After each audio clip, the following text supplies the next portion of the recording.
지금부터 해운단 클린한의원 김대복 원장의 입냄새 한 달이면 치료된다 내용 중 2부 이순신 장군 구취치료법을 찾다에서 글을 전해드립니다. 유자는 조선시대의 진상품입니다. 임금이나 고관에게 바치는 진상품은 지역의 특산 물품인데요. 제주와 남해안에서 자생하는 유자는 달콤한 향과 감기 예방 효과 등으로 왕실에서 인기가 높았습니다. 왕은 유자를 궁궐에 의례에 쓰고 대비 등 윗전에 올리고 관료들에게 선물했습니다.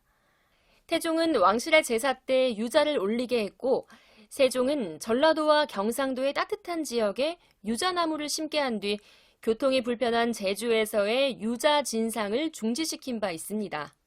유자 진상은 임진왜란 중에도 계속됐습니다. 유자의 산지인 제주도와 전라도 남해안이 외적으로부터 안전한 결과였죠.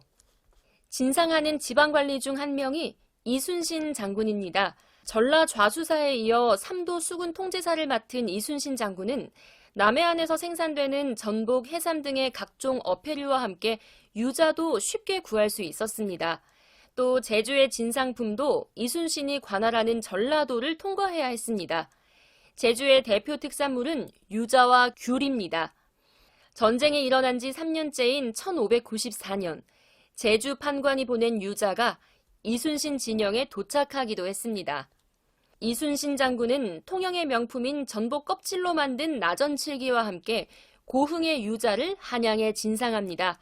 1595년 9월 17일에 난중일기입니다. 식사를 한 뒤에 서울에 편지를 써보냈다. 김희번이 장계를 가지고 나왔다. 유자 30개를 영의정에게 보냈다. 고위 관료에게 유자를 보낸 내용입니다.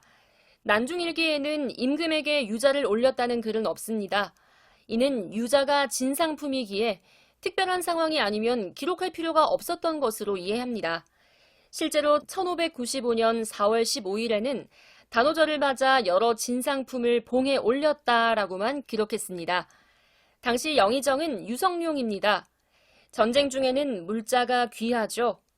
선물을 받으면 평시보다 더 고마울 게 당연합니다. 그런데 하필 선물이 유자였을까요? 한양에서는 구하기 어려운 귀한 물건으로 치부할 수도 있습니다. 그러나 구취를 연구하는 필자는 직업의식이 발동됩니다. 입냄새와의 연관으로 살펴보게 됐는데요. 동의보감에서는 유자를 약귤로 칭합니다. 과일을 넘어 약으로 인식한 건데요. 효능을 다양하게 설명했습니다. 위장의 삿된 기운을 없앤다. 술독을 풀어준다.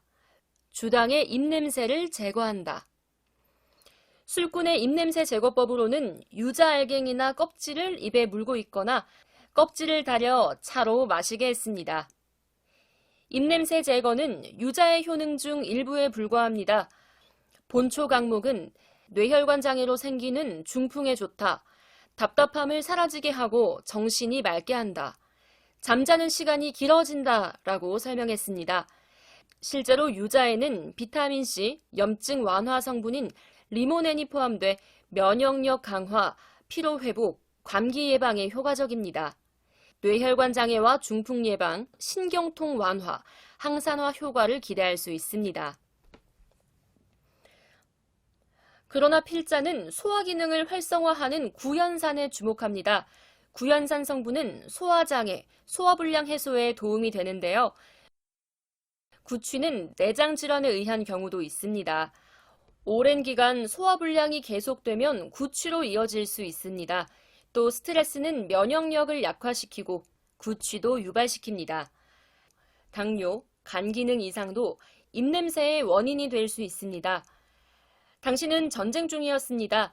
나라의 존망을 알 수 없고 개인의 생사도 불투명합니다. 극도의 스트레스와 피로가 계속됩니다. 먹거리도 충분하지 않았죠.